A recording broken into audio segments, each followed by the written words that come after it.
Les dernières grosses émeutes raciales aux États-Unis remontent à 2010.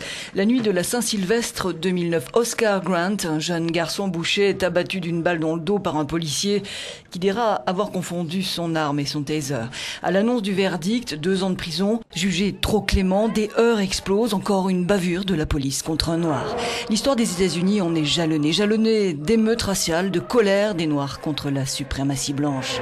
85 ans de ségrégation et plus de 10 ans de combat pour son abolition sous l'égide de Martin Luther King aboutissent à la Grande Marche pour les droits civiques de 1963. Moins d'1 an plus tard, Martin Luther King est au premier plan lorsque le président Johnson signe le Civil Rights Act et déclare illégale la discrimination reposant sur la race, la couleur, la religion, le sexe ou l'origine nationale. Les problèmes ne sont pas réglés pour autant. Les discriminations persistent, surtout en milieu urbain. Les années 60 connaîtront de nombreuses émeutes, parfois meurtrières. Watts en 65, Détroit en 67, et puis 1968, après l'assassinat de Martin Luther King. Bilan, des dizaines de morts, des milliers d'arrestations. Les années 70 et 80 seront plus calmes, mais la colère ressurgit de plus belle avec l'affaire Rodney King en 1992. 1 an plus tôt, King est rattrapé par une voiture de police après une course-poursuite pour excès de vitesse. Son passage à tabac est filmé, il fera le tour du monde. 1 minute 20 de violence et un acquittement pour les policiers en avril 92 par un jury de 10 blancs, entraînant un déchaînement de violence.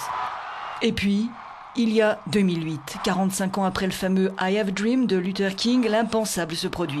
Les États-Unis élisent un président noir. De cette nuit historique vont naître les immenses espoirs de cette communauté qui se sent toujours discriminée.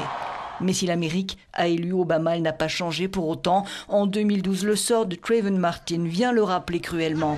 Ce jeune homme de 17 ans est abattu par un agent de sécurité latino-américain qui l'avait trouvé suspect. Le seul cas vraiment sur lequel Obama s'est jamais exprimé. Avec ces mots, mon fils aurait ressemblé à Trayvon Martin. Sinon, le président américain s'est bien gardé d'intervenir sur ce terrain miné.